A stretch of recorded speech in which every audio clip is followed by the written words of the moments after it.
Hello. It's going to happen. We are on the brink of a beta Rochester Draft here at Grand Prix Las Vegas. This is just something we've never, ever seen before. I've got Hall of Famer Paul Rietzel here with me, and I've got Aaron Forsyth, the coach himself. That's right. What's your official title these days, Aaron? Design Director, Senior Design Director, Magic R&D. So you've seen it all, but have you ever seen this? No. These are Magic cards I had no input into. So you can't be blamed for the Nope. Jade statue Right, phase? for how wonky these packs are going to end up. Nope. So what are we going to see here? What does the beta set look like?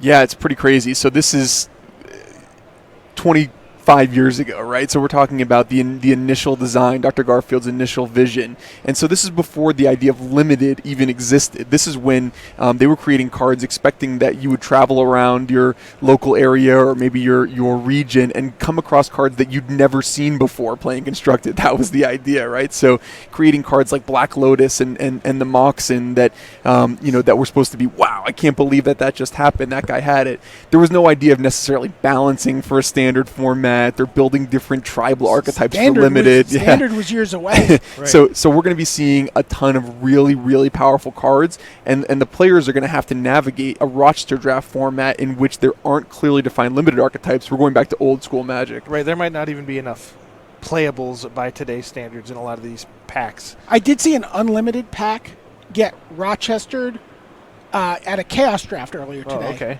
How many lands were in it? 5. Yeah. And it was full. They went full Wooburg. Funny. Yeah, so that's one thing you'll notice.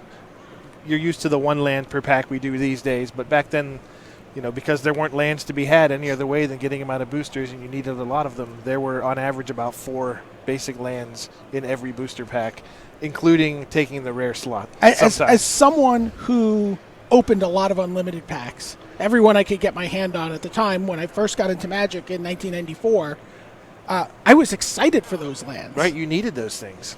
Starter decks were in very, very short supply in New York. We didn't see very many of those. Those sold out immediately because, that's where the rules were. Funny, yeah.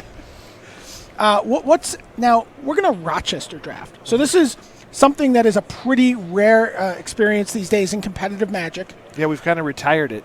Yeah, but it's actually really perfect for this tournament, this top 8, where we're going to really want to see every single pack open, and we're going to want to see every single card laid on the table. So what goes into a Rochester Draft? What are people going to be watching if they're used to watching a booster draft like they're going to see in the top 8 here at Grand Prix Las Vegas?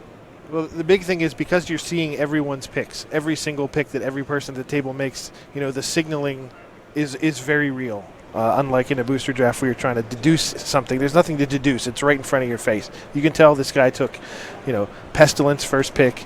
He is going to try to be black. He is going to be picking ahead of you just about every time. Do you want to make sure you don't take the next best card as black in there and things like that? Plus, you know who your first round opponent is, so you can right across. So you can. Pick sideboard cards a little earlier, knowing that what colors his deck is going to be. And when we used to have Rochester Draft on the Pro Tour as a yearly or even more often in that format, there were major reputational effects that came along with Rochester Draft. So, since everyone knew what colors you were drafting, when you got hate drafted, when you got defensively drafted, you knew it. It was right in your face. So people used to be more friendly, or I know that guy's not friendly, so I'm going to take a card that he might want late in the pack. Here, this is a one-off deal. They're playing for just this one tournament, and they may never Rochester Draft again, so we could see some really crazy action in terms of defensive drafting. And another interesting dynamic is when you have teammates at the same table. Right. The stuff they can coordinate, all above board and whatnot. You think about Pro Tour Los Angeles, actually, where Steve O'Mahony Schwartz, John Finkel, and Worth Wolpert, right. all teammates on various dead guy configurations, were seated next to each other at a draft table, and Patrick Chapin still just grouses about the shaft he got in that draft sitting on the other side of the table. Right. That if I take a blue card, then you're going to just stay out of my way, and you're going to stay out of the next guy's way, and we can just pass things to each other through other players and whatnot, and make sure we all end up with good decks at the end. Steve O'Mahony Schwartz ended up with one of the great mono black decks. Pestilence, a card we might actually see right. show up in this draft. Now, again, let's just get into a little bit of detail. We've talked broadly about it, but so Rochester Draft Player 1 is going to open up a booster pack. Hey, we just mentioned him, Worth Wolpert, from that Rochester top 8. They're going to open up a booster pack, and they're going to lay out the entire contents of the booster pack in front of them. They're going to look through, they're going to have a few seconds, and they're going to make a pick. Player 1, the player that opened the booster, is going to take the card he They're going wants to take from card, that pack. and then it's good. The pick is going to rotate around the table until we get to, let's say, Paul Rietzel here is player 8. Paul will pick 2 cards. He'll pick, and he'll pick again, and then it'll come back around, and then you as player 2 will get one more pick, which will obviously be a land. I get the last choice. You get the last choice. I only get 1 card. Then the marker will turn, the button, as it were, will move over 1 spot, and then you'll be the first drafter for the next. And that's going to proceed that way all the way around until it gets to Paul. Paul is then going to get to open 2 packs in a row before it's going to come back around, and then right. So it's and we will see every single card. So unlike a booster draft where 8 cards are being picked simultaneously by each, the everyone at the table, this is a long, slow process. Yes, it's part of why it's been retired. But boy, it could not be a better draft format to open this many pieces of history to celebrate the 25th anniversary of Magic. Let's take a look at the bracket. Let's see who the 8 players are that will be playing in this beta draft. And you see Ian Suzuki. He's number 1.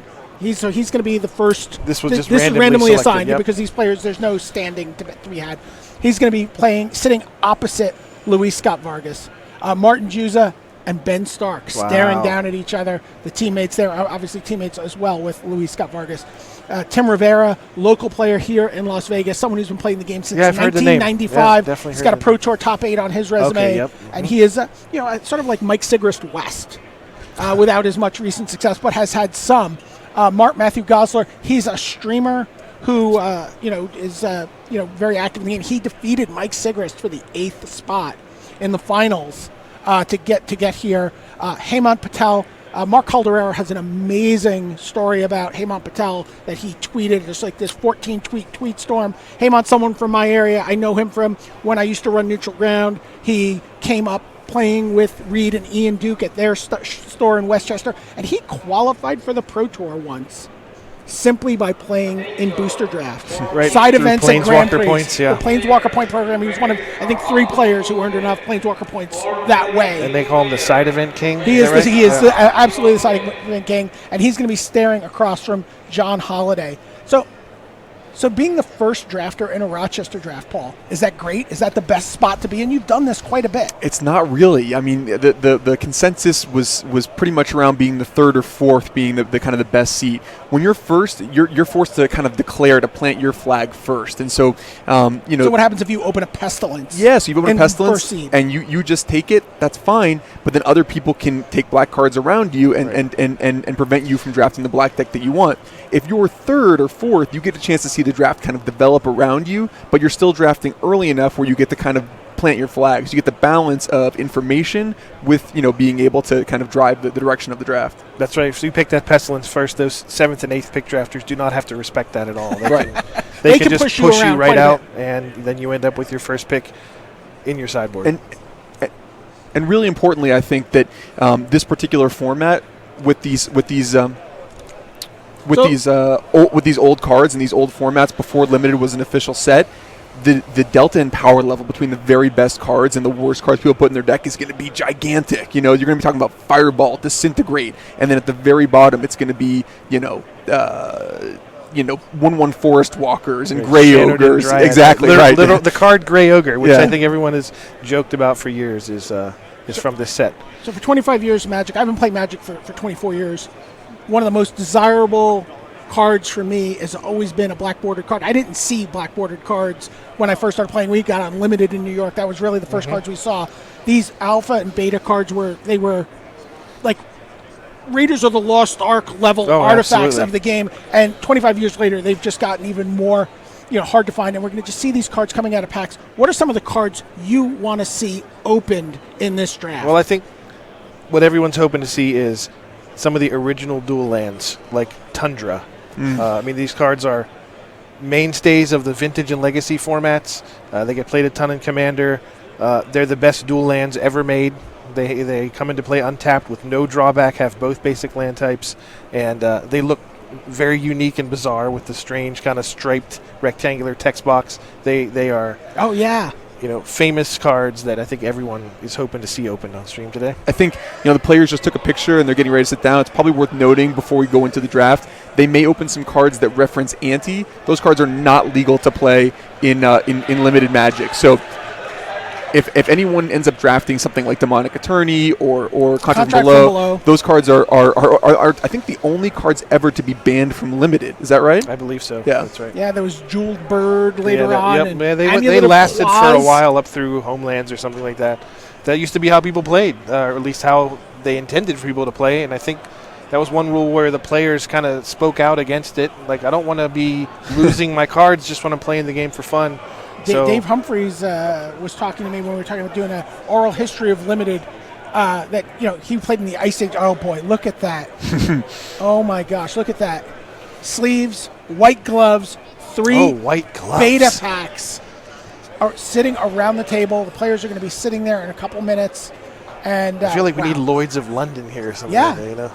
Yeah, I've never seen a crowd like this, by the way, for the draft. It's any kind of Grand Prix or even a Pro Tour. Right, this is the most unique pack opening experience that I think any of us are going to see. It's 8 rows deep over by the feature match area. It's also, there are people behind us trying to get over to the right, getting good seats, trying to get a view of the viewer that we have. I mean, if you look at on YouTube, when people open one booster pack, and you're talking about those get 5-6 figures in views, people just hoping that they're going to open anything. Here we're going to see 24 booster packs of beta opened, and as for as grizzled as I am as a Magic player, this is still something that gets me pretty excited. There you see the players sitting down, getting their white gloves on, enjoying it. And this is going to be very exciting. I can't wait to watch. I mean, anything can happen here. What's the craziest pack you remember opening when you first started playing Magic? I won an unlimited starter deck in a tournament at a comics convention once and opened that up. I was so excited. And my rares were Kudzu, which is another card we might see here, a green enchantment that blows up lands, and Nevinyrral's Disc. Oh, that's pretty nice. A powerhouse. Yeah, really strong card in limited, obviously. Oh, man, do you think a JM Day Tome could get open? That's a pretty that's an uncommon. That is a pretty No, that's a rare. You're right. That was we have since made it uncommon. It started out as a rare. Yep. That is one of the most exciting cards in old school these days. And as we mentioned before, because of these games could grind down a little bit, there's not that many ways to blast through. Things like the Hive, things like Jam Day Tome, they can provide repetitive advantage over multiple turns. Players are going to have some time to kind of activate them and get a lot of value, so we might see one of them have quite a big impact. And I think based on what we're talking about this, the dynamics of a Rochester Draft, if you're opening a pack, you probably want to open an artifact, right? You probably want to have something like the Hive or something like Juggernaut, a Juggernaut. Honestly, I would settle for a Mox Sapphire if I was in the draft right now, if I couldn't get one of those. And the thing is, we could see that. Yep. And, Luis Scott Vargas has done just about everything there is to do in this game. Played in about just every kind of tournament for every possible stakes. And he was on the air yesterday, I think, with Debbie Sparks, and said this was possibly the tournament he was most excited to play in his Magic career. See him. Look how excited they are.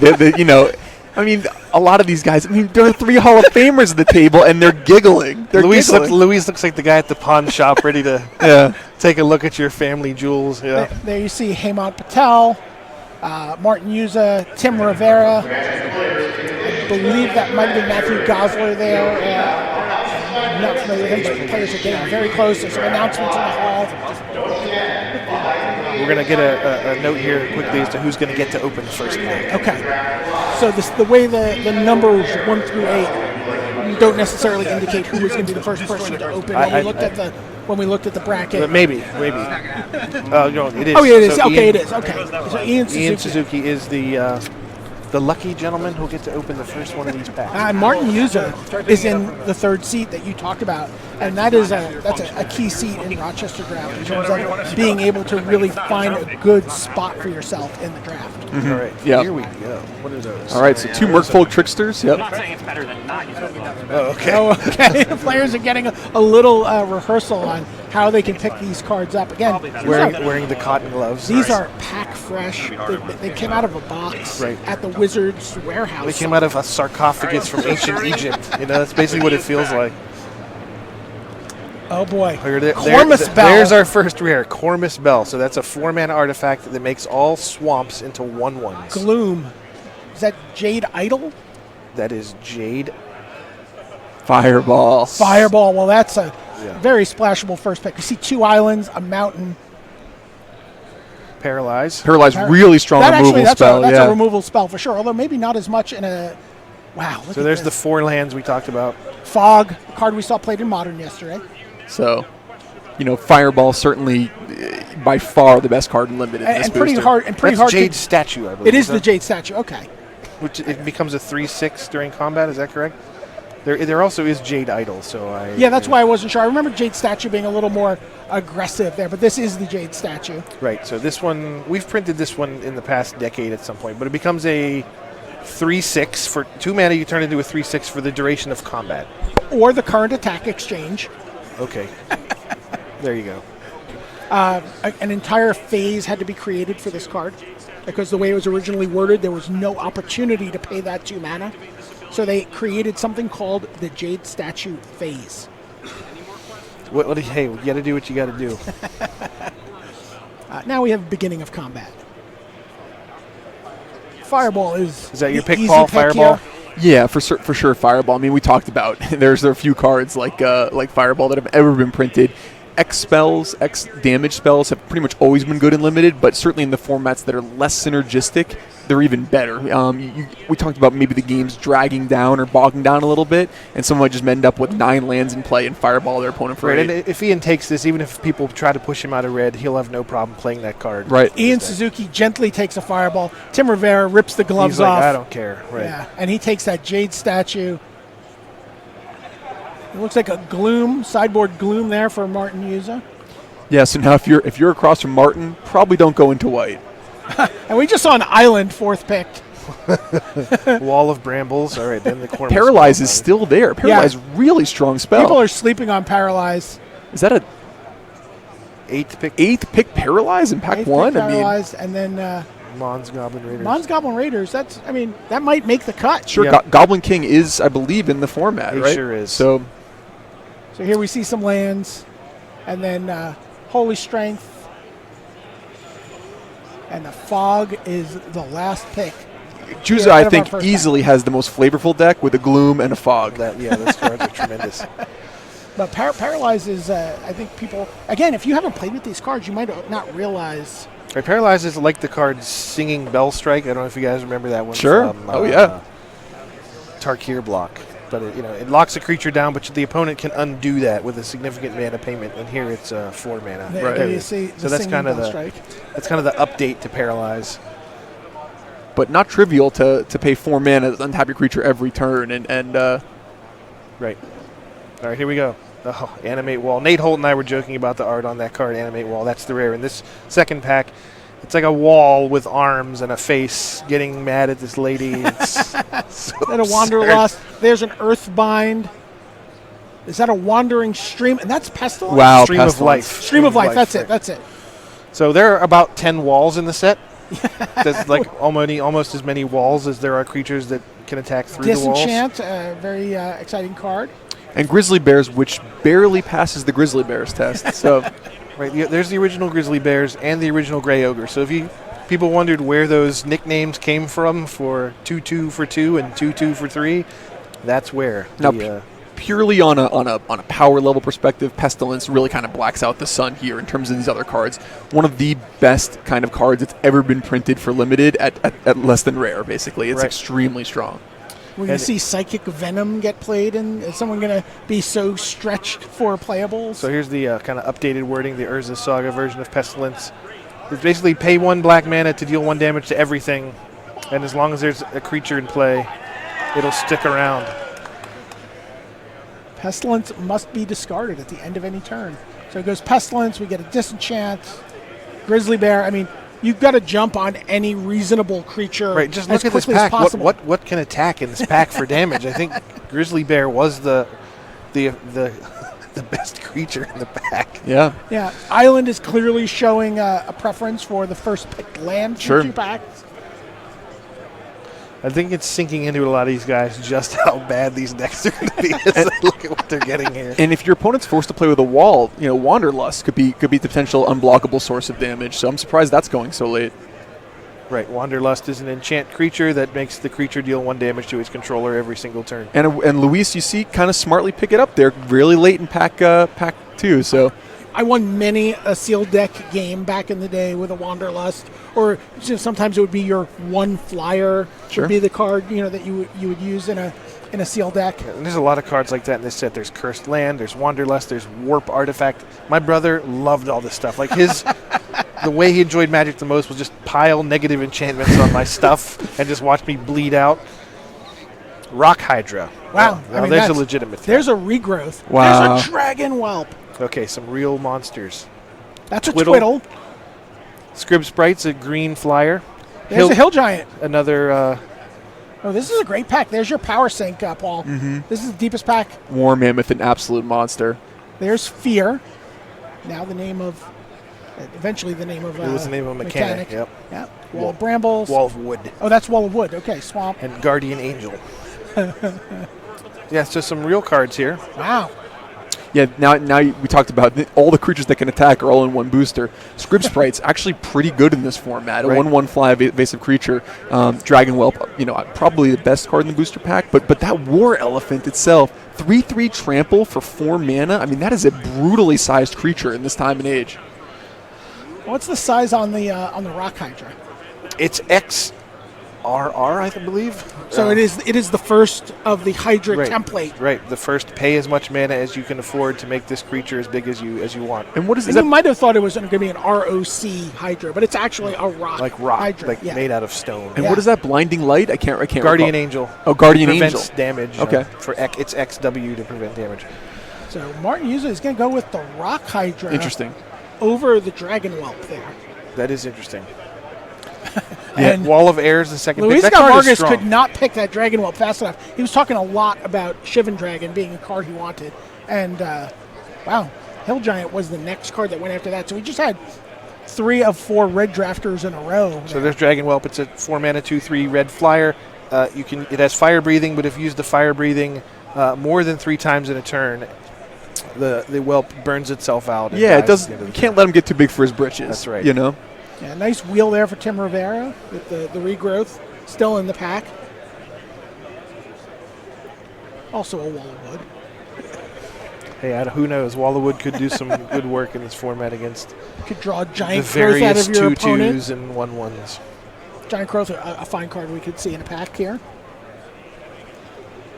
All right, the players are making their way around, and you see Luis is sleeving his cards as he drafts them. And the judge is doing the pack cracking here. That's Eric Levine. Is that a 2-headed giant of Forless? 4 eyes, yes, 2-headed giant of 4 eyes. There's Lure. Lure is huge. So is Orcish Artillery. Orcish Artillery. Yeah. This is a card that Well, we've seen- Luis Scott Vargas was talking about, and he was like, I might take this over a much more desirable card out of a pack because I think that card could just dominate a board, Looks like a lot of the similar comments to the last pack. like Plains and Forest. Fear and War Mammoth and Wall of Wood. And Guardian Angel. Wow, it's like a duplicate run of comments. from Orcish Artillery, the original Sparksmith, right? If you play it on turn 3 when you're still at a healthy life total, you can just start mowing down some of your opponent's creatures, and all of a sudden it turns some of those kind of funky cards like Stream of Life or Healing Solve into absolute playables. Right. You will So suffer 3 damage. Luis has to decide between that and the 2-headed giant. Yep, there it is. He is going to take the Orcish Artillery. What was the first pick out of the pack? Power Sync. That was the power. Okay. Yeah, and Luis can be pretty happy to pick up a Dragon Whelp and an Orcish Artillery in back-to-back packs, really solidifying himself in red. And I'm guessing he Is that a second Scrib Scrape to the same player? Or no, he's going to take a second Hill Giant to the same player. Now I think we're going to see a second Scrib Scrapes for Ian Suzuki. So he's the beatdown, if we were wondering. Right, Tim Rivera gets a lure. He took the regrowth, got the regrowth last time. It's the lure. Just based on the shallowness of these packs, it's really hard to push people in and out of colors. It just feels like whatever's powerful, you just need to take. See Martin use it, take a fear there. Will the Guardian Angel make its way back to Luis? Can he? It did. Can he gain? Can you gain life with No, Guardian you Angel? just prevent damage. But he can also prevent damage that's done to him with The Orcish the Artillery. Orcish Artillery. Yep. Yeah, look. You're gonna have to get pretty creative, I think, in these decks. Right. There's Guardian Angel. All right. By the way, you see that marker right there? That is the wheel. Wow, fast bond. A beta The Wheel beta of Fortune. Wheel of Fortune, and that indicates where the things are going to bounce. Wow, that's a fast bond. Oh, that's a life force. Right down on the bottom. That is a premium color hoser. Yeah, there's talking to some of the guys that worked on Magic back in the day when they were, discussing this color hoser philosophy. So Life Force is a green enchantment that if you pay two green mana, counters a black spell. So if you have this out with a bunch of green mana, just playing black spells is futile. Your opponent will never be able to resolve anything for the rest of the game. Like, why did they make cards like this? And it was because who knows how balanced anything is, and as long as cards like this exist, nothing can go too wrong, right? Yep, and there's two premium limited cards in the pack, and that's Sandmite Healer and Drain Life. Drain Life would be normally the best card by a wide margin, but we noted it's going to be difficult for someone to play 9 or 10 swamps in their deck. So Sandmite Healer really stands out to me as like the one card that you really want to put in a deck. Right, and it looks so... You see Luis Scott Vargas Fast bond. taking that fast bond. Definitely a collector's item, the beta fast bond. So Luis potentially looking to maybe go green-red possibly, opening up the possibility that he gets Fireball. Channel Fireball, okay. Same Healer, they're sleeping on it. It's a 2-mana 1/1. It looks innocuous, but it does tap to prevent 1 damage to anything. Yeah. You see Martin Hughes. Martin Hughes is not He sleeping knows. on it. And Which I start to think messes about- up combat. Okay, and then Incredibly. Heyman Patel, who's been playing the game since 1994 himself, he takes a Circle of Protection white, and he's going to grab an island for his collection. And keeping an eye on those color hosers, you know you're playing against the person across from you at the table. When you see someone grab a Life Force, a Band in Black, Circle Protections are almost always useless, but if you're in that color, it could blank half your deck. Yuza has the Gloom and the Life Force now. He is, Oh, wow. he And is ready to hammer some people. He is looking for a sleight of mind here. Oh, yes. And also, Juza is someone who played back when we had Rochester drafts, and so he'll be keeping very close eye on his opponent. We just opened a Wheel of Fortune. Wow. Wheel of Fortune, definitely a powerful card in Vintage. It's a draw 7, which means it's a way to refill your entire hand for at 3 mana. It's just an incredible deal. 4 lands in a row there. That's a Merfolk of the Pearl Trident, someone Page Corbin Hostler.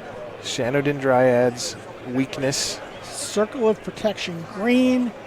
and Oh, more this is- lands. this is a 6 a land 6-lander. Yeah, Pearl Unicorn. By the way, is that a Karma? Karma, another savage color hoser. Karma does 1 damage to your opponent for each swamp they control every single turn. So one would imagine Wheel of Fortune is going to go first from this booster due to its collectability. But also, again, everyone along that side is red. Right. And in a format where you're going to be maybe scrapped for playables, you might want to have something like a Wheel of Fortune. Sure. Yeah, the format does have Unsummon in it, so you can imagine put your creature back in your hand and then a Wheel of Fortune as a pretty slick Also, play. Black Knight. Black Knight and Weakness are both extremely strong. Wow. And then I'm not sure how the things have lined up around the table here, but we just saw that Karma get snapped up very quickly. Right, that's either an offensive pick or a defensive one, and it's hard to tell at this point which one it was. Circle of Protection green goes to Luis. And he's going to take a... Oh, you know what? He's going to take a playable. Potentially. Sacrifice? That is not a playable. Sacrifice lets you sacrifice one of your own creatures to generate a bunch of mana. Did he end up with a fireball? Not yet. No. He's got the... Yeah. I imagine there's some way to turn that into a lethal X spell, but right. that's about all it's going to be good for in this format. Cool picture. Pretty good with Drain Life. Yep. Oh, yeah. Well, Oh, my gosh. Underground Sea. One of the most exciting cards you can open up outside of the Power 9. yep. played in Legacy and Vintage an incredible amount. Oh, look at that Terror. That Terror's gorgeous. But Underground C just got open. Who did that? Who was the...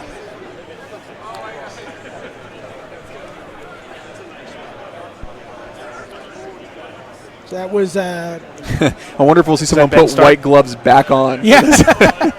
Was that Ben Stark that I opened think that? that is Ben Stark who opened that. Wow. Well, Ben wants to win. He'll probably just take the Terror. Well, there was a lot of talk about that.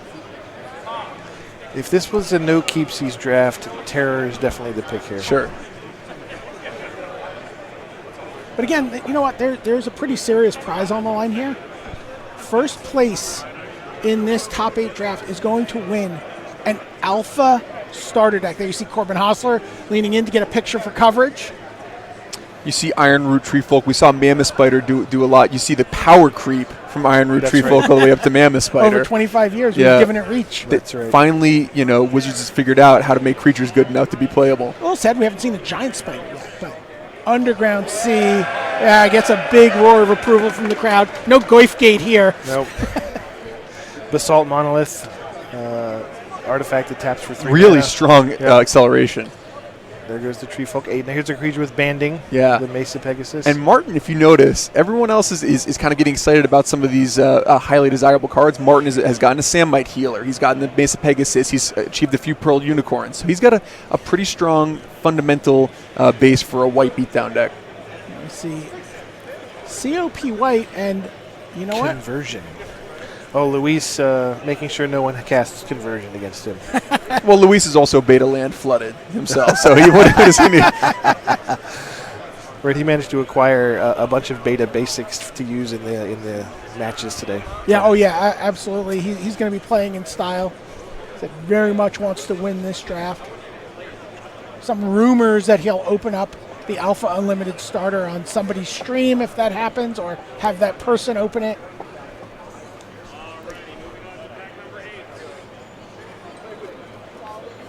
Well, we'll see if we can top Underground C. That's going to be tough.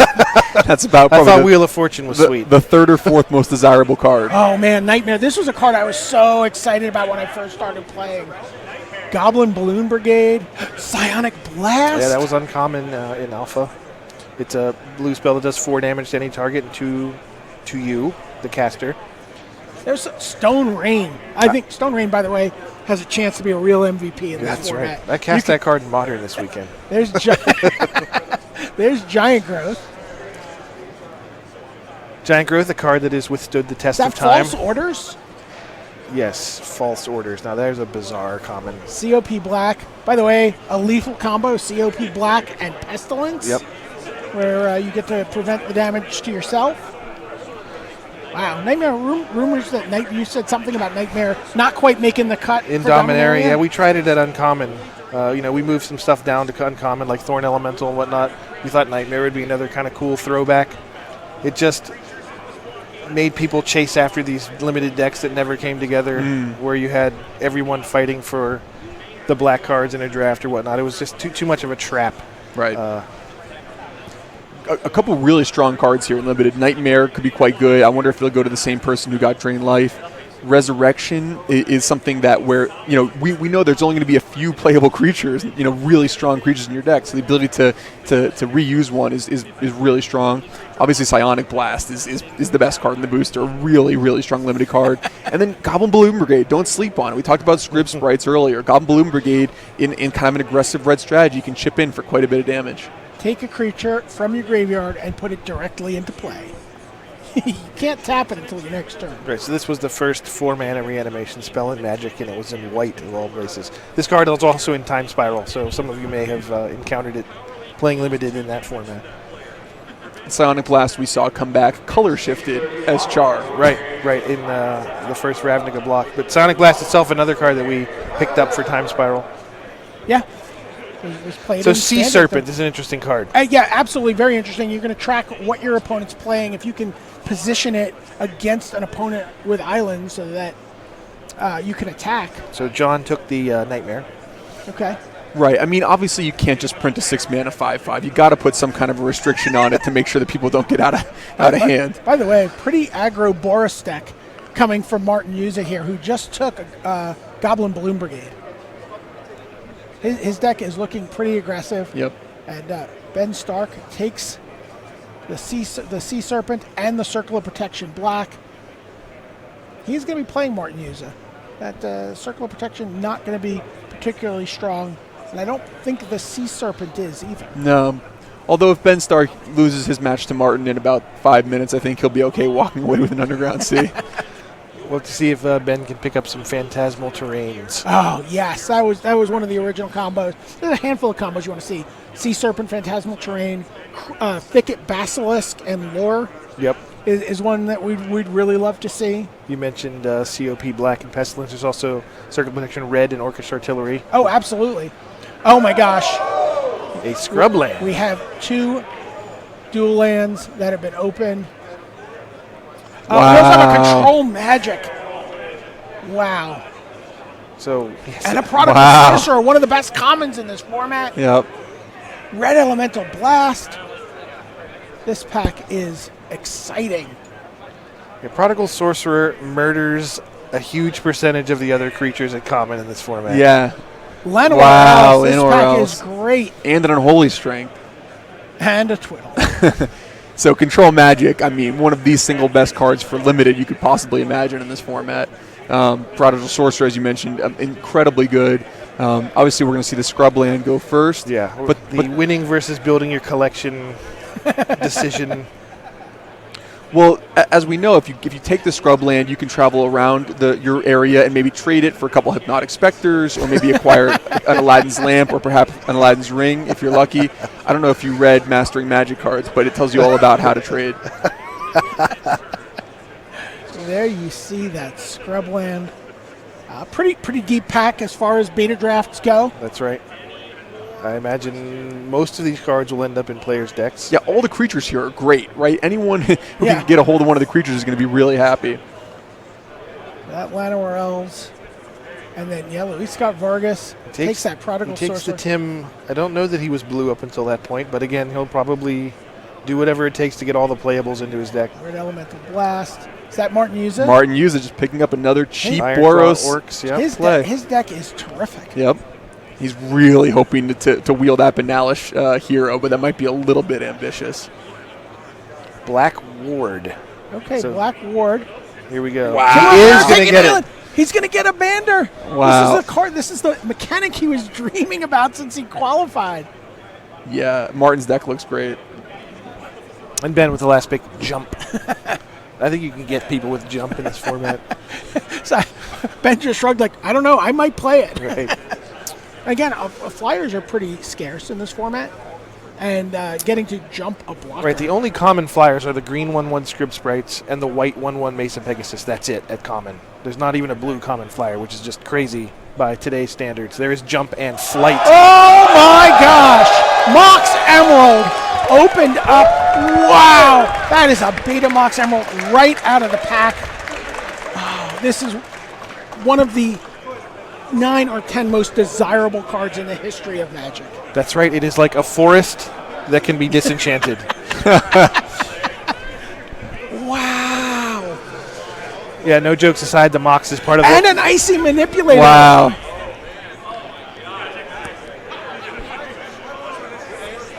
So whose pick is it? I believe this is Ben Stark's No. pick. No. Is it? Because he already had... Oh, no. So Ian Suzuki, I believe this is John Holliday's pick. So- COP Red, that might make its way around to to Luis Luis, Scott Vargas. Something to keep an eye out for. So the Icy, one of the all-stars of Dominaria Limited. This is where it Look came at Ben from. Stark. Ben's like talking up how good Icy Manipulator is right now. I mean, he's happy actually either way. I think. Right. You don't lose here if you're Ben Stark. You get one of the Power 9 cards in the Mox Emerald, or one of the best limited cards ever printed. Yeah, I mean, this is the Manipulator. card everyone was really looking to open, and Oh, Ben got the. Ben got Ben the Mox. got the That Oh was my Ben. God. Oh my gosh. That was Ben's pick. So what? Luis took Dwarven Warriors with his pick. Yeah, but I just kind of feel like Ben's draft is going in so many different directions. He's got the Underground. He's got the Mox Emerald. What colors is he drafting? I'm surprised this wall of ice is lasting so long. I mean, that's a really tough wall to get by. 3 mana 07. Yeah. There's a healing salve. That's a spell blast. How many guesses do you think it would take someone if you asked them what color wall of ice is before they got to green? Yeah. There's you mentioned Samuel Coleridge, Rhyme of the Ancient Mariner. There it is. There's some flavor text right there. All right, so Ben Stark definitely The big winner so far. yeah, with the best vintage deck currently. Absolutely. Time Oh vault. my gosh, Time Vault. Speaking of vintage decks, These packs have been gas. Is that Cursed Land? Juggernaut. And you know, you might be used to playing Juggernaut and Dominaria. In the original the original beta, Juggernaut is a house. It is a gigantic creature for 4 mana. One of the most iconic cards in Magic history, I think. Hurloon Minotaur. Sure. yeah, it was used in a lot of the early Oh my gosh, and then advertisements. Disintegrate. And there's the Crawworm, also one of people's most desired cards when they first start playing the game. The biggest, greenest creature in the game. Hurloon Minotaur not just used in advertisements, but was part of the prize for the first World Championship, if I recall correctly, right? Was it? Or maybe it was the U.S. National Maybe Championships. They had a jacket with a Hurloon Minotaur yeah, picture on the sweet. back. So Juggernaut was so above the curve for creatures even back then that I think it was banned in Standard in one of the earliest iterations of that format. I believe wasn't the initial ban list Juggernaut, Curd Ape, and Orcish Auraflame? I think that's... I think Dingus Egg might Dingus Egg might have been Dingus too Egg good. might have made the list. Time Vault. And All right, Time so Vault Luis- is the pick. And Luis picks up, did he pick up The the Disintegrate. Disintegrate? There so, we go. So Disintegrate going with the Orcish Artillery and the Dragon Whelp. So Luis putting together quite a nice little red deck. But another Flying Bander Another there banner for Martin from Yusa. yeah. The Terror. Look how late that Wow, went. that's a very late. There's Crawworm. I like the cut of Ian Suzuki's jib here. He might also have the lure. 2 blue cards there for Ben Stark, who can't complain about anything for at Ever. least a year. Forever. Forever? Okay. Scathed Zombies for Suzuki. Cursed Land, and then it's a matter of sorting out the basics. Start thinking about picking up the basics you need for your deck. That's right.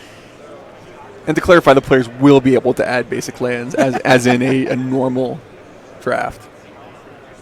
Although that was not always the case. Wait, there were a lot of limited formats pre-releases I went to where you didn't get to do that. Yeah, you'd get your sealed deck. And 5 land swap. That was all the lands, and you got to add 5 lands. Trade Or 5 lands. trade To five trade lands, 5 so, yeah. lands, yeah.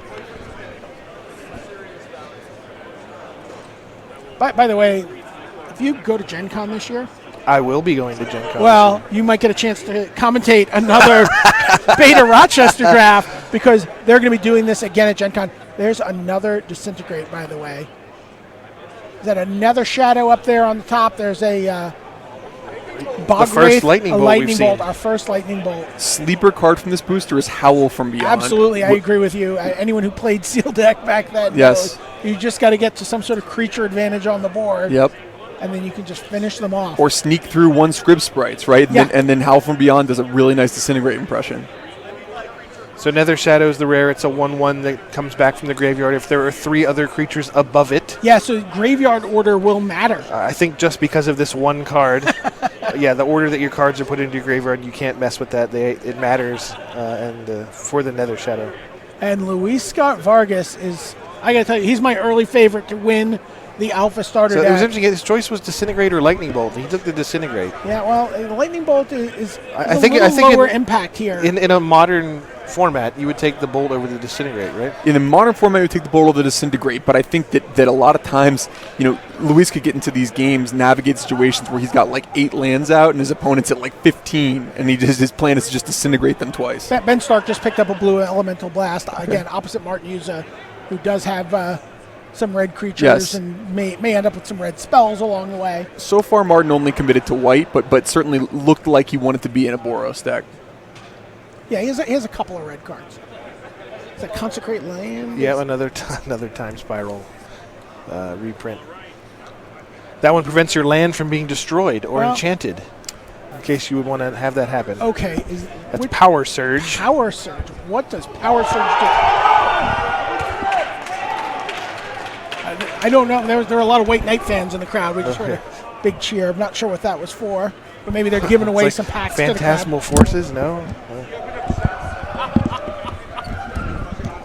So someone opened a Mishra's Workshop out of a random booster. Oh so. my gosh. Okay. Yep. Yeah, there have been a lot of pack giveaways. Yeah, we've this been weekend. giving away. I've seen Legends packs given away, Antiquities packs. I gave given away an unlimited pack this weekend. Wow. We dug deep into the vaults for our 25th anniversary. So Power Surge is a red enchantment. I think it's that if you don't spend mana, it's a mana burn card, effectively, that I don't think works very well under the current rules. So no one should be too excited about that one. Phantasmal Forces is an incredibly strong card here. Yeah, this is in a Limited. 4/1 flyer. Yep, 4 mana, 4/1 flying with an upkeep cost of a blue mana, so it keeps one of your islands busy for while as long as it's alive. But that is a quick 4 damage. There Flying is on the table. Power Surge. Before untapping lands at the start of a turn, each player takes 1 damage for each land he or she controls but did not tap. So now you just tap them. Right, now you just tap them. Before you would have to choose to take mana burn from them or not. That doesn't happen anymore. Hill Giant for Martin User there. That's a nice creature to get into a band. Yep, and 2 cards to keep an eye on here are the Fog and the Flight. We mentioned Howl from Beyond earlier. We mentioned things like Giant Growth. People are going to be scratching and clawing to get that last damage in, and Fog is a nice way to counter someone's combat trick. Wow, did Ben he Stark got just got a Phantasmal image? Wow. Yeah, Phantasmal Forces. Phantasmal that is, Forces, yeah, sorry. and then Flight on one of these Gray Ogres or Hill Giant type of cards can be really effective to win kind of a board stall, and there's not that much good removal to get 2 for 1. And Ben also takes jump. That's his. It's a flight. That was the flight. Okay, Flight, that's the flight. Yeah. He That's also has the jump. Flight is like a rich man's jump. Right. So we're all used to playing, Arcane Wing sometimes in Limited or things like Arcane Flight today. But Flight's kind of the powered down version of that effect. When the board is inevitably going to be stalled with infinite walls and serpents and other things that prevent ground creatures from getting through, you're going to have to build your own evasive guy. Sure. So we've seen some pretty exciting. The Helm of Chatsuk. Helm of Chatsuk. What does that do again? It gives a creature banding. Keldon Warlord. Wow, counterspell. Tsunami there above it, the green card, another savage color hoser. It destroys all islands. There's a red elemental blast. There's also a Frozen Shade. Frozen Shade that pumps. That could be a pretty big card. Yes. If it ends up Ironclaw Orcs. I think there's going to be a very, very aggressive Boros deck for Martin User to get here. And there's a Llanowar Elves. And already you see kind of the early color pie, right? We see a Nightmare open to drain life, now Frozen Shade. Black has always wanted you to have a lot of black mana. It's a very demanding color. In this sort of a Rochester Draft environment, it's difficult to imagine someone being able to get enough playable black cards that they're going to be able to put enough swamps in their deck to make these cards that effective. Right, and you're just going to be stuck because they're, at their best, these cards are going to be some of the best cards you could have in your deck, so you're just going to have to walk that line. It's going to be tough leaving a card like Frozen Shade on the bench. Martin User just took a counterspell. Maybe he's thinking about being white-blue tempo. Could be, yeah. White's the only color we know he's committed to. Maybe there's a certain... Well, keep in mind, he knows he's playing Ben Stark. Right. And Ben Stark is blue. Yeah. So sometimes you also take a card from your opponent. And sometimes you just Rochester are building your collection. Beta Counterspell is a pretty sweet card. magic card. It's important to mention about Counterspell that it only counters the spell as it is being cast. It can't do that later on. Yeah. Okay. You can imagine. Which I've had to explain to many different people. Yeah. Like, attack you with my War Mammoth. I'll counterspell it. Counterspell. No, it's not currently being cast. Helm of Chatsuk, one of the least cool Is that rares a of the kudzu? format. There's your kudzu. There it is, yes. Wow, there's a Sengir Vampire. Another true powerhouse. It's in just about any limited format, let alone one with as much chaff as another Beta has in it. Fireball, a Dark Ritual, Circle of Protection blue, up there next to the Sengir. Tranquility. There's another Paralyzed. There's another Tree Folk. There's another Terror.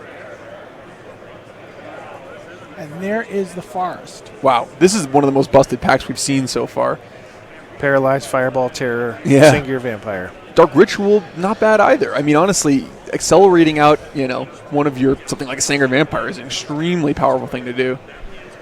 You could also get people with your Frozen Shade. You could also start investing in the Plague Rats business and see how many. More likely to play a Plague Rat or a Rat Colony. Right, and Plague-Rat, A it should be rat noted, in constructed back then, was subject to the 4 per deck rule. So. Well, not back in beta. That 4 Oh, rule right, didn't it's a good come point. around Hadn't for a been while. invented That's yet. right. Yeah, that's a good point. Tim Rivera took that Sengear Vampire. Ian Suzuki happily jumped on that Fireball. And then a Terror for Ben Stark. So Ben Stark looks like Underground Sea Control. Yeah, and then there is a Tree Folk for Luis Scott Vargas. He's paralyzed. Keep going around the table. He's interested in the Circle of Protection Blue here. Martin with the Kudzu. Yeah, Martin gets Kudzu. Rare drafting. See if we can see what Kudzu does exactly. It's enchant land. Whenever enchanted land becomes tapped, destroy it, and then move the Kudzu. And he takes the Tranquility as well. Yeah, and the player who gets Kudzu gets to choose where the land Right, goes. we pass but it it's around. still there, right? We pass the Kudzu around. Not a very good card. All right, wow. Luis Scott Vargas has to feel pretty bad here that someone opened a Fireball that didn't get to him. With 2 Disintegrates and Dragon Whelp and Orcish Artillery and a Prodigal Sorcerer, I think he's okay with the things that developed so far. So you think he's Teamer here? Wow, Earthquake. Oh, Earthquake. That's a great card. A great finisher. If you That's can. right. This would be a perfect card for Martin's deck, for example. If he's More lands. More lands. All the uncommons in this pack were lands. wow, there's a Hurloon Minotaur. More lands. There's another Howl from Beyond. It's a card Paul really likes in this format. There is a Mesa Pegasus. There's a Disintegrate. Blue Elemental Blast. Crawworm.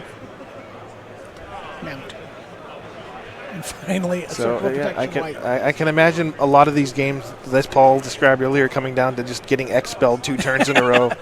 Just seeing how many of them that have been opened. Well, I mean, there's 3 in this pack. It puts a real premium on things like Blue Elemental Blast, I think. Absolutely, and as we mentioned, players are likely to be playing 19, maybe even 20 basic lands in their deck, which makes the X-Spells even more powerful, and it makes things like Circle of Protection even more powerful.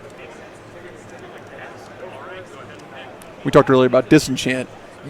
You can't leave your opponent with a Circle of Protection if you're a red out, for example, if your only plan is to just disintegrate them. Right, so Ian I'm sorry, disintegrate can't be prevented, right?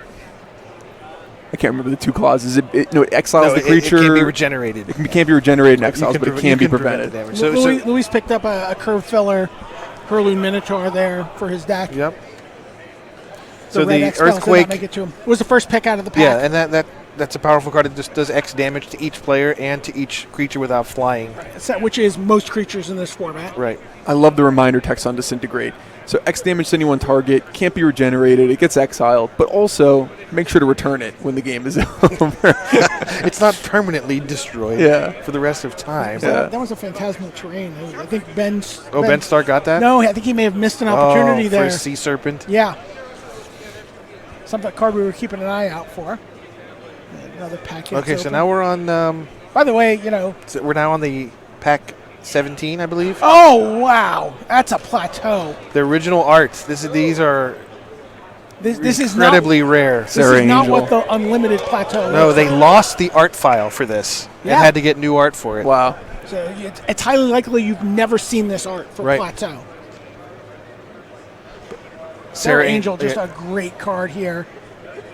Don't think it can possibly make its way to Martin Yuza, who I believe is, I think, the third Haymont pick. will take. I think this is going back clockwise. Is that right?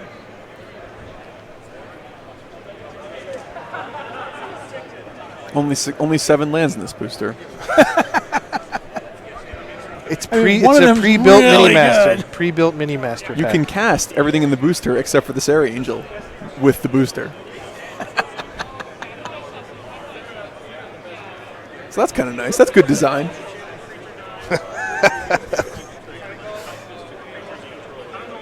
Like, this booster is a ready-to-play deck, pretty much.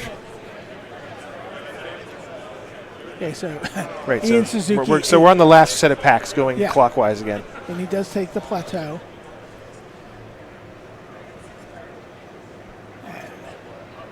Animate artifact Yeah. Thinking about that Time Vault combo. with instill energy as well. Oh, I think we that was need- in the pack because those were in the boosters. It wasn't instill energy.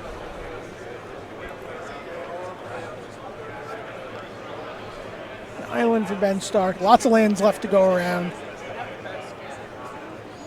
Now, what is the hierarchy of beta lands? It's clearly island, mountain, forest, swamp, plains. Is that it? Okay. Forest Swamp was, I think, the one I was unclear about. Or plains. I think forest has really come up in recent years. Right.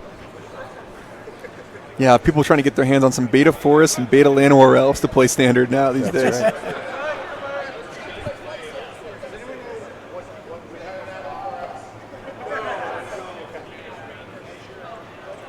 By the way, we're keeping track of every pick in this Rochester draft. You'll be able to. This was one of the cool features of Rochester, is you were able to see everything that happened, and there'll be a spreadsheet, and you can just look at how the draft evolved and what people got. Sunglasses of Urza. One of my favorite cards.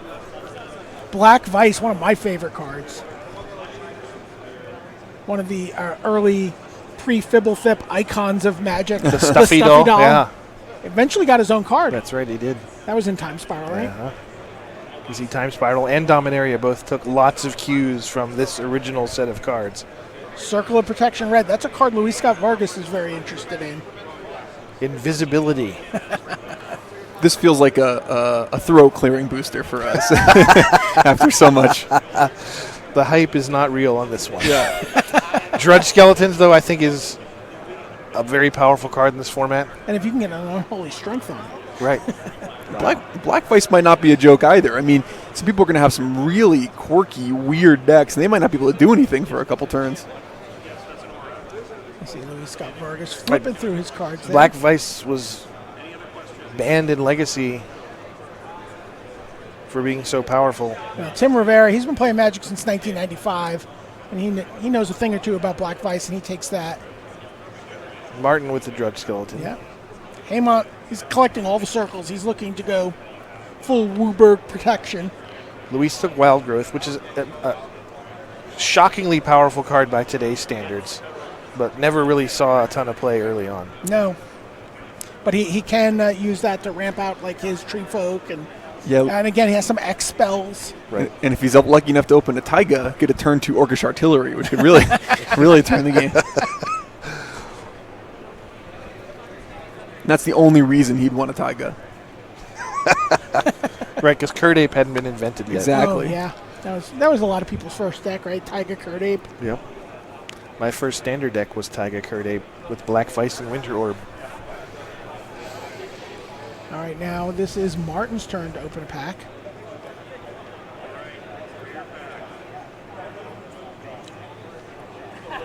Time Walk. What? Take an extra turn after this one. An effect we usually see for about 5 mana nowadays. There it is at 2 mana. No exile text, no nothing. Yeah. We see a pretty serious color hoser there, right? That's Flash Fires. Flash Fires destroy all planes. Yep. Obsianus Golem, a real beefy guy in this format. He's a 6 mana, 4/6 vanilla artifact creature, but that is Look at enormous. Martin's face as he just can't wait to take this Time Walk. By the way, he also has a pretty aggressive deck. If he can figure out a way to make the mana work, that card is going to be great for him. Yeah. I love Time Walk. I mean, in the Vintage Super League, I really just want to play Time Walk as many times as possible, try to flash it back or return it to my hand, cast more Time Walks, ideally with a Planeswalker in play. I mean, Time Walk, obviously, again, one of the most iconic cards ever printed. People suggesting the Golem.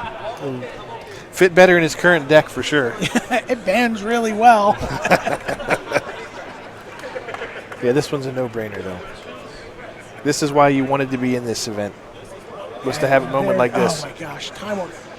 Martin User. By the way, Martin User this weekend locked up his 30th Grand Prix top 8 in addition to winning his seat in this beta draft. Yeah, he is running about as hot as they come. Well, Ben Stark is sitting across from him, so with a Mox and an Underground. There's a Flash Fires. I believe that's lined up against Hemant Patel, who is looking to be white. Ben Stark took the cop blue. He does not want that cast against him. Not after he went through all the trouble of putting that flight on a blue creature. Right. Possibly his Sea Serpent. Oh, now that Martin's got Time Walk, Sea Serpent could be live. Yeah, that's very true. It's a proactive defensive draft. In case you open a power blue card. Yeah, exactly. And occasionally you would see with cards like that, Island Home and similar mechanics like that, where if Martin, say, is splashing for Time Walk, making sure you don't play that island until the very last second until you cast it, or against land walk ability, Swamp Walk and Forest Walk. Web, now that is an atrocious rare card. That one blew my mind when I found out that was rare. Is that Word of Command? No, that's Evil Presence. That's Evil Presence, okay. And Animate Dead, which is quite a good card. Quite good. Scathe Zombies. Right. Another so wild Web would not be a good common in today's limit. There it is as the rare. Castle, a card that my friends and I used to play a lot of. It was very annoying and hard to get through. It gives your untapped creatures +0/+2.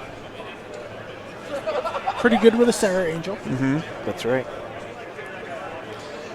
It says attacking creatures lose this bonus, but in a future printing, that text was taken off. So, via Oracle wording, Sarah Angel does get the benefit from Castle. Oh, interesting. You're right, yeah. Yes. Web, Evil Presence. Neither of which... When they sent the Castle file out for art direction, they took it very literally. Yes. Evil Presence. Target land is now so Animate Dead, going to Haymont. So Luis got his circle red. Yeah. Oh, wow.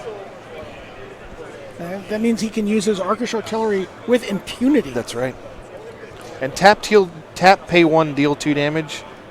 Among the most powerful combinations you can put together. Yeah, best Barksmith ever. And importantly, didn't want anyone else to have access to that. No, Cop absolutely Red, not. Cop Red would just negate all of his premium draft picks in this draft. Just always look at that. That's not even a disenchant. That's Healing Salve. Evil Presence has just been turned sideways so no one accidentally picks it. Oh. And you're an old Rochester Draft. You would have been. Yeah, you touched it. You took it. Do you remember that? Yep. Now we're not playing with prison rules here. But if you touched a card, that was yours. And there was some. If your hand came off of it, yeah. There were some pretty heated PTQ top 8s that occurred under Rochester Draft formats. Well, there is Nevernal's Disc. It's a 4-mana artifact. Enters the battlefield tapped and has 1 tap. Destroy all artifacts, enchantments, creatures. And there's the Basilisk as usual to potentially go with that lure we saw earlier. We have the Thicket Basilisk lure combo live. There's another power sink. I think no matter what deck you're drafting, the disc is obvious pick. Is that what card is that? Mon's Goblin Raiders again? Yes. Yeah. Still waiting on that Goblin King. So again, the largest creature in the pack has 2 power.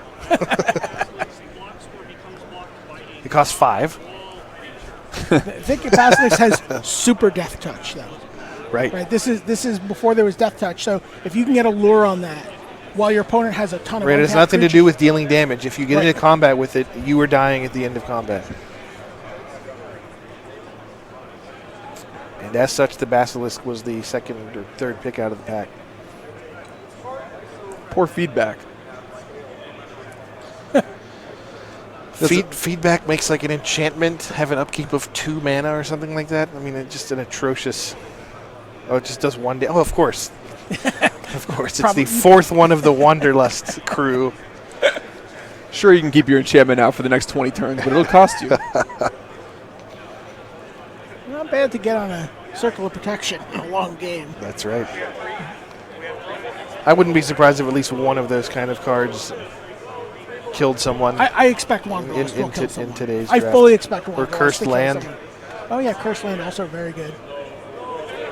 And by very good, I mean in this very specific There's format. Jade Idol. Jade Idol. Earth Elemental, a finely statted creature. Wall of Bone, Ivory Cup, Island. Stream of Life. Another X-Spell. Unfireball myself. Earth Elemental is just a house in this format. I mean, this thing is really tough huge. to deal with.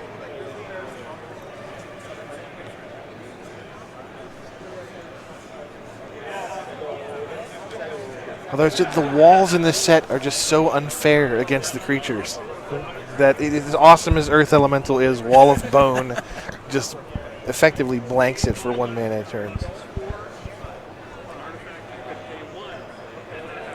So what does Jade Idol do? That's one I honestly don't remember the rules text of. Yeah, I don't either. I think it redirects damage or something like that. So if we can get a look at it here.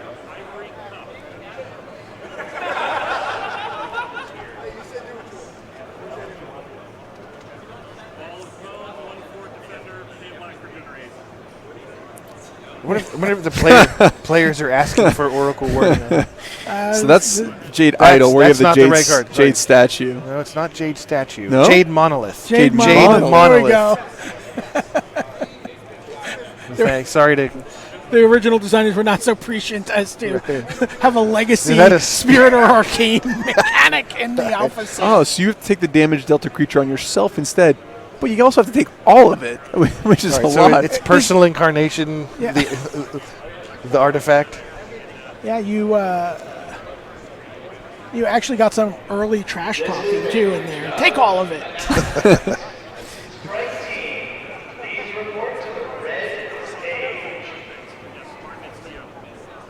The Ivory Cup and Throne of Bone cycle was a really good early skill tester for people, because gaining life is something that when you first play Magic, you just think that must be so powerful.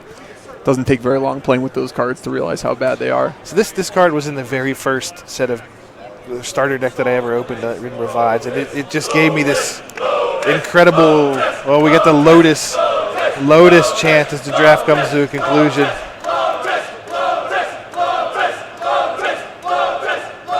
I think they got to reverse this pack. It's Verdure and Enchantress. I mean, I'm pretty excited about it for Durant Enchantress. Ice Storm Clone. No, yeah, that's an exciting one. Uncommon back in the day. I love the art on Clone. I love the flavor of it, and the two guys staring at each other. And There's also an Ice Storm there to continue the minor land destruction theme. We saw Stone Rain and some The cursed lands and some psychic venoms. That's right. And apparently the ice is green theme with Wall of Ice and Ice Storm. There's another Pestilence. There's another Fireball.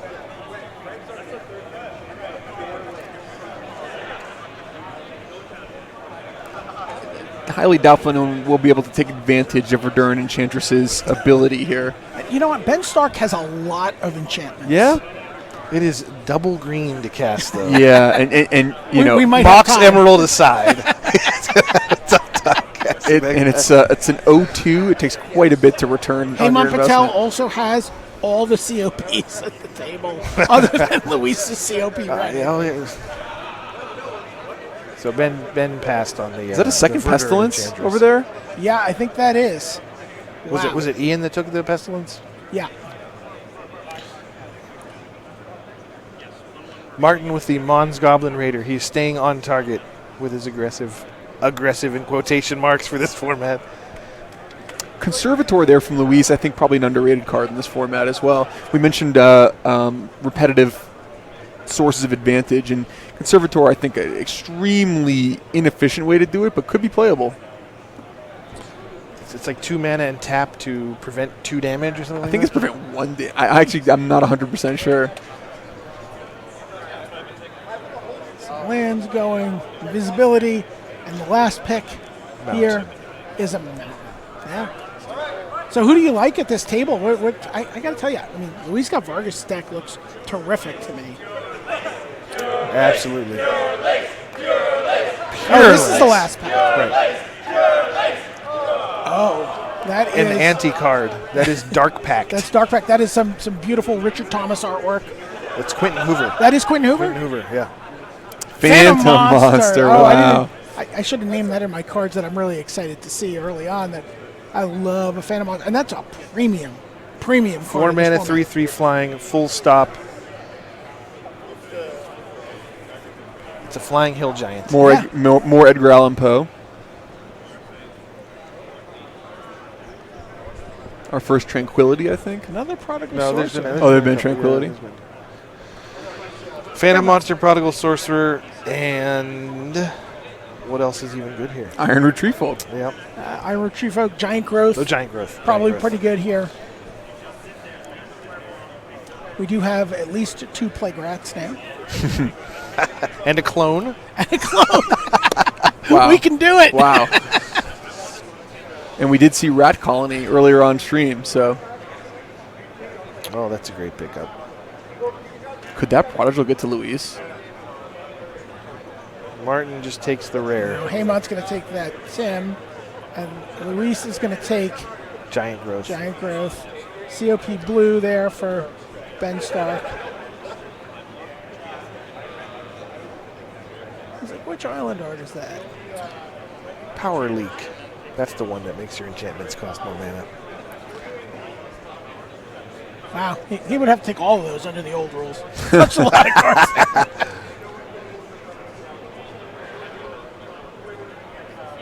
Now, this has been a super exciting draft. We've seen 2 dual lands opened. We've seen a Mox Emerald three open. dual lands. 3 dual Three lands, dual right, I'm lands. sorry. Time Walk. Time Walk, Time Vault, Wheel of Fortune. Wheel of Fortune, absolutely. Never Know's Fast- Desk, which is a super cool card. Fast Bond. Yeah. The crowd goes wild. They'll remember this for a long time. Yeah, absolutely. You're talking to someone, at the 50th anniversary of Magic. We're going to go back and look at this. When we're all wheeled out here. This is never going to. These events are not going to happen again 2 years from now or a year from now. It's really just during this 25th birthday celebration for Magic that we get to have this really, really unique opportunity. Right. And as you mentioned earlier, it will happen again 2 months from now. Yeah, absolutely. It's going to happen at Gen Con.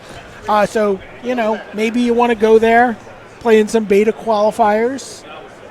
And we know this for sure. We don't know exactly how many sealed beta boosters there are remaining on Earth, but we know they're not making any more of them. But we know there's now less. Right. Yeah. 25 less, because I know that Blake opened one on his talk show that he does for Daily MTG, and he opened a dual land there too. Oh, wow. So assuming this was all the same box, there's like 4 dual lands in the box. Wow, that was super exciting. What a great opportunity for those players.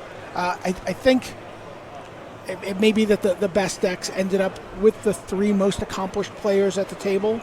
Martin User seems to have a very low-to-the-ground red-white deck. Might have to splash a color, probably blue, for his Time Walk. Yeah. Luis Vargas also has a tremendous deck. He's got a lot of... He's probably playing red, blue, green. Red, blue, green can finish things off with that Orcish Artillery and COP red if he wants to splash white there, and Ben Stark, some counter magic, some really good cards, and no matter really honestly, he is literally just happy to be there. That's right.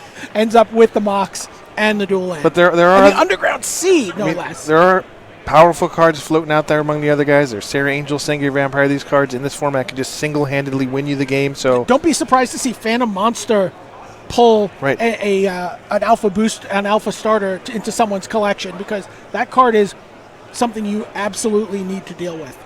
And there will be at least one game ended by Howl from Beyond. That's my prediction. and Prodigal Sorceress as well. Prodigal Sorceress. All right, so we've got some more Grand Prix action to show you, but you are going to see at the very least the finals of this beta draft live on the stream. You may see some semifinal action as well. Not sure how that's going to work out just yet, but we're going to bring you as much magic as we can as we go down to crown 2 more champions. We have our Grand Prix Las Vegas champion in Limited, and of course we have our beta Rochester champion still to be figured out. So don't go anywhere.